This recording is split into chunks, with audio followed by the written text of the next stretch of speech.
Greetings to all of our listeners. We really appreciate you being here for another edition of the PATC podcast. My name is Mark Waterfill. I am the president and owner of Public Agency Training Council. With me is Dave Broadway. Hi, folks. My name is David Broadway. I have the privilege for teaching at PATC.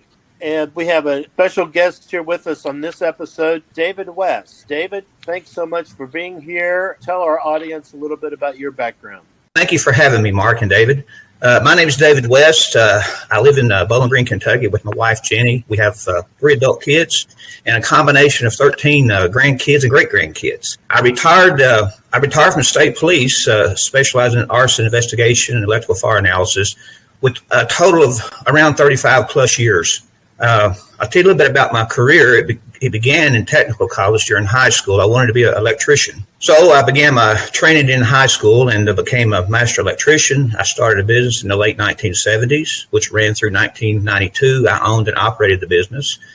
And in the fall of 1991, I took my certification at the University of Louisville to become a state certified electrical inspector. And I was then hired by the Kentucky State Fire Marshal's Office as electrical inspector, inspecting state-owned projects when they had new construction going on. And I also worked with, during that period with the state police, the ATF, and the FBI when requested.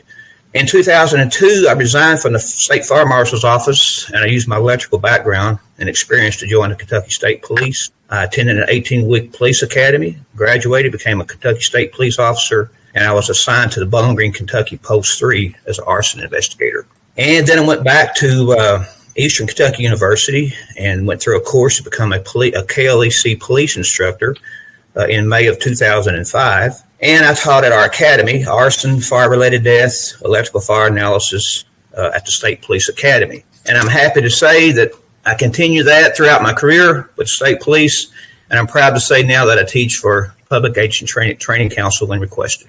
Well, that's fantastic. Tell our audience the classes that you teach for PATC. Well, I teach vehicle fire investigation. I teach hands-on electrical arson investigation, which that lesson is really based on a fire that I worked 27 years ago here in Bowling Green, the Howard Johnson's fire. That I work with the NRT, the ATF NRT. And I also do arson scene search and evidence recovery class and a new fire arson investigation academy class. And which is your favorite? Well, I would say my favorite would probably be the hands-on electrical arson class would be my favorite. Simply that, like I said, that class is based on an actual event where we had an arson of 4 people died in this fire, and we had an electrical fire on one end of a building, and we had a suspicious fire on the other end of that building. And ultimately, we had 2 situations here. We had a potential accidental fire cause, and then we had a very suspicious fire cause. So that took a lot of I guess, code knowledge, you would say, and training to figure out how come the electrical fire happened in the first place. That is part of what I have written my new book about that's going to be published in 3 to 4 months. Fantastic. Tell us the name of your book. Okay, the name of the book is Electrical Fire Analysis. The subtitle is Failure Mechanisms That Cause Fires. Throughout the entire chapters of the book, it's going to talk about basic electricity for the fire analyst. It's going to talk about non-code compliance in fires. It's going to be talking about overcurrent protection, different wiring methods that the investigator could encounter on a fire scene. It's going to talk about new fire prevention technology that has come to the forefront in the last decade, and failure mechanisms, melting characteristics of different types of wiring and the components that they're connected to. It's very much an in-depth book that I have put together, been writing on for some time, but Durant's Publishing out of Pennsylvania, they're going to be the publishing company, and they said they would have it completed and available on Amazon and places like Barnes & Noble in 3 to 4 months. Oh, that's fantastic. Congratulations. Thank you, sir. Thank you. Absolutely. A great accomplishment. To go back to the Howard Johnson's fire that you were talking about. So was it a single culprit? What happened in that situation? Okay, well, that was actually it was the owner and a maintenance gentleman that was involved in setting the fire. Of course, when the NRT came in, it became a huge case and a huge investigation. It was in the winter. It was very cold. They had built a wooden room inside under this atrium. And the room basically, when the fire occurred, it all fell into the swimming pool. We had timbers and everything in a swimming pool. And what had happened, there was a dry sauna in one end of this room and a stack of mattresses on the other end, on the north end. And I had a huge electrical panel just directly behind the dry sauna. Well, this panel, it did what we call, it went to ground. It had a phase-to-phase fault and a phase-to-ground fault situation that ignited the wall that the panel was mounted in, the wood wall. So we had, basically what we had two different fires. We had one on one end of a stack of mattresses on the north end, and then we had this fire that could have been very much accidental on the south end. And what we call vector drawings, vector charts, the arrow and pointer method, we were able to see that the two fires met in the middle. So basically my job was, I was assigned by the fire marshal to examine the electrical system and determine first and foremost, why did this panel ignite this wall? Why did it fail? And come to find out it was improper grounding due to the conduit and the wiring method they had used is what helped the fault to that length of a duration that ignited the wall. Now, if you know much about electrical code, that's one of the very important documents that we use in this business. And I'm blessed to have the knowledge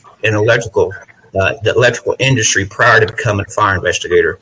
You can look at it this way. Standards and application will equal the investigator determining a failure mechanism. The investigator needs to have this knowledge of a standard of installation, an adopted standard. He needs to know the application of the wiring method, and then he needs to know the failure mechanism. But to make a story short on this one, what happened was they used 3-inch conduit for equipment grounding. Chlorine sloshing out of the pool had soaked into the ground where the conduit was routed near the pool and ate the coating off of the conduit, and it rusted into the chlorine. The conduit no longer could be the equipment ground, and that explained the duration of the panel being able to ignite the wall. The way I figured this out was I did a calculation on the incoming transformers on the fault current potential. I told the lead, the ATF gentleman, the investigator, I said, I need a crane. So what we did with a crane, we pulled that conduit and panel all out of the ground. And when it pulled out past the pool, the wires had slid off the conduit. And there it was. We had lost our equipment grounding. Then what we did, we called in a canine. The ATF had a canine in Louisville that we brought in, and we found gasoline samples on the other end of the mattresses. It was tried in federal court, and they were found guilty and sent to prison. What was the motive? Insurance money. It was money. Yes, it was money, and it's just sad that 4 people ended up dying in that fire. That was that was a tragedy. But again, it's like here's the deal on and this is what I stress in my classes to my students, to my attendees.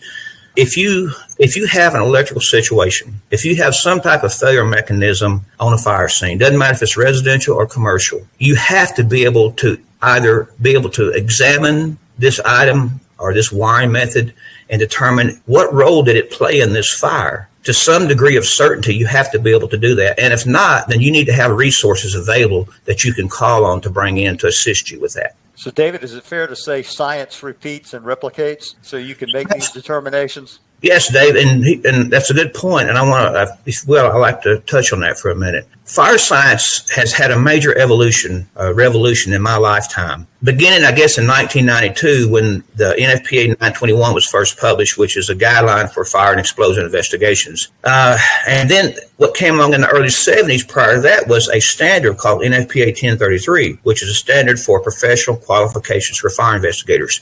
And just about every federal court in this nation, and a lot of the state courts rely on these 2 documents, this guideline and this standard, if you're going to be able to testify as an expert witness. Actually, in this world today in fire investigation, there's no analyst can survive in the field without having knowledge and training in fire investigation and the proper methodology and science. Kudos to you, sir. Yes.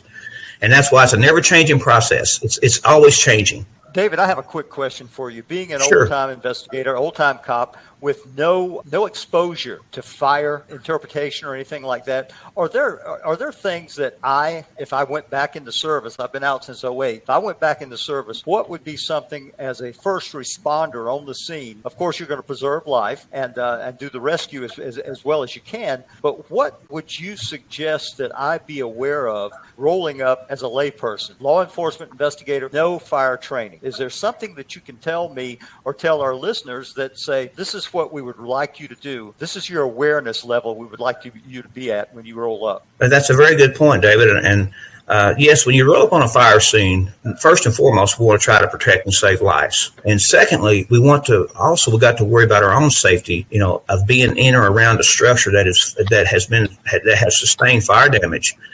how stable is this structure? And you want to secure the scene. The entire scene becomes evidence. And one thing that you really want to be concerned about is, who were the first units actually through the door and on this scene? And when the investigator arrives, that's some of the first people that he needs to talk to lock in statements. What did you see? What was the fire's behavior when you walked in the room or into the structure? Was there anything blocking the doors? Was there anything abnormal that you found when you first arrived? And really, even a layperson, an officer, a patrol unit, a lot of times when I had a complaint and was on a fire investigation, it's amazing the information that the first responders were able to help me with. I mean, it was just, I really take my hat off to them. And I'm talking about EMT, firefighters, local PD. It's amazing the information they could help me to piece my case together. Here's what you want to do on a fire scene. Your goal should be to disprove every hypothesis. That should be your goal. And that's really what 921 and 1033 is directing the fire investigator toward doing, is trying to disprove your hypothesis. Now, when and the next question is, well, when do I have a probable conclusion? You have a probable conclusion when your bit of evidence uniquely supports your hypothesis or your theory, and you can't discredit it. That's when you have a probable conclusion. And according to 921, in Chapter 18, Origin Determination, it talks about, what is a probable conclusion? That's a conclusion that the evidence supports, and you can't discredit it. Thank you. I think I made note one time, and somebody patted me on the back. I said, the color of the smoke changed. The color changed. All of a sudden, it seemed like to me. And of course, being a lay person with no fire training, no science behind it, all I could tell them is what I saw as a lay person. I said, the smoke got black right after I got there. Right. That can be an indication of the material burning. Most things are hydrocarbons. Most things are made of hydrocarbons. And that will give an orange color flame and a black smoke. Now, here's what you got to be careful about as a fire investigator, and I teach this in my classes. When you gather your information, when you deem the scene is safe, and you gather all your information from the first responders, you got to remember something. Not all fuels nowadays are what we call legendary fuels. You have a lot of new products in a home that are made of synthetics and plastics that have what? They have hydrocarbons in them. They have hydrocarbons. Cushions on a couch, they're made of polyurethane. That's a foam cushion. It has air pockets in it. When you get to the right amount of temperature, then it can melt and it can go from a solid state to a liquid state. And when that happens, you can have what appears to be a pore pattern on the floor. In reality, it's a cushion that has melted and left that pattern. That's fascinating. Absolutely. That would throw me off. And that's why we're so thankful to have experts like yourself that can bring the science in. Well, and that's where every class, whether it's automobile, arson, scene search, it doesn't matter what class that I'm teaching. I try to drive home one point. I try to be a facilitator. Every fire investigator that I encounter has had different experiences than I've had. My goal is in a class to be like an 80-20 person. Okay, what is it that you can bring to this class? What do you want to learn from this class? What do you want to leave here with and have a question about and get an answer to, that the next time you have a fire, what you've learned in this class is going to help you to do that examination. Malcolm Knowles in the 70s. You remember Malcolm Knowles in the 70s? He was big on this adult learning. He's a gentleman that wrote some books about it. I try to get an 80-20 situation going, because then I want the class to feel comfortable, but I also want their knowledge and their input as well to help me be a better instructor. I enjoy teaching. I enjoy what I do. And, you got two things. You got either quantitative analysis or you got qualitative analysis. When I invite people in with their objectives, what is it you want to learn from this class? A lot of times I will use both different types of analysis. The qualitative analysis is more documentation driven. It's more standards. And believe you me, underwriters laboratories, NFPA, ASTM, I have incorporated all of these standards into my curriculum of writing my lessons. And the reason I do that is I want the class to have factual information standards that they can use in their examination and analysis. You and I have discussed a certification course, or even more than one. Tell our audience about certification courses. Well, we talked about having a certification course of 50 questions for approved applicants through PATC to become electrical fire analyst. This will not be at an engineering degree or engineering scale, but this will be more of a hands-on examination of a panel board, the circuitry in a dwelling or a structure, different types of wiring methods, what you can expect to find. What is a failure mechanism? That type of questions. And basically the test will be offered probably in about a 2-hour test of 50 questions and with a score probably of 70 or better on the exam. And I feel like once they achieve that, that will look good on their CV, that they have had this training and they do have a certification in it. And the fact is that can go with their CV, which is something I want to touch on as well. A CV is very important to a fire investigator or to any professional in that matter. Mine goes back into the 70s and comes forward. And so it's very important to have this CV up to date. It could really help you in a lot of different ways. It could even avoid you having to go through a Daubert motion. It could even avoid that if you have a good CV. Absolutely. And you've done some expert witness work as well, haven't you? Yes. In fact, I'm on retainer. I have a case right now with the Commonwealth that I have been retained to work on later in the year. Since I retired, I've had a case with the FBI here in Bowling Green on a firefighter that died. And I've also had a case with the ATF on a Dollar General store I went to trial with since I retired. So they still call me occasionally when they need my assistance. Do you enjoy that work? I do enjoy it. The gentleman, the Charles Sparks case, the gentleman that died in Adair County, Kentucky, he died of a heart attack. He was fighting a fire. This case kind of had somewhat of a different twist to it, if you will. Of course, when Charles had the heart attack, of course, all the attention turned trying to save him. And this was a farmhouse, a two-story farmhouse. And basically what happened, the fire rekindled. And it burnt to a degree that when I was called to examine it, I had to call it undetermined. And I went back and told the captain, I said, Captain Baird, I said, I'm sorry. I said, there's too much destruction and too much damage, and I really can't call this anything but undetermined. Well, that was in 2011, and I retired a year or so later from the state police. Lo and behold, since the FBI, they acquired the case from the state police. They made an arrest on it. And what really got the case together was this. I interviewed the subjects living in the residence. I locked them in on a recorded interview, and the FBI pinged their phone. They weren't where they said they were. And then the investigators, they turned the heat up and they got a case. I see. So I went and testified in the proceeding that this is your interview, this is your recorded interview of this defendant, the fire, and you ruled the fire undetermined, which I did. That was pretty much the gist of my involvement in the case, but we got a conviction for it.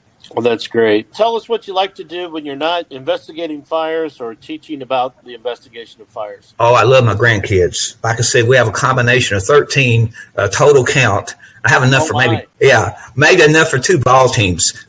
Wow. And they're all different ages.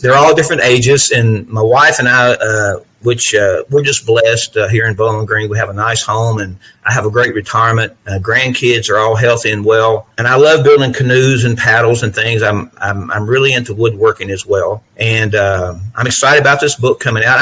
And the author said, "Why don't you write another one?" I said, well, I may, or the publisher rather said, why don't you write another one? I said, well, I may write another one. I said, let's see how this one goes first. Fantastic. Well, congratulations, and thank you so much for being here with us. Well, you're very welcome. We really appreciate it. And David Broadway, thanks to you as well. You guys have a great rest of your day. Thanks, Mark. Thank you. One question, David. Shelby with the Kentucky State Police. Did you know him? Can't remember his last name. Was it Shelby Ryan? Yes. He brought me up. I taught a school up there on aerial surveillance one time.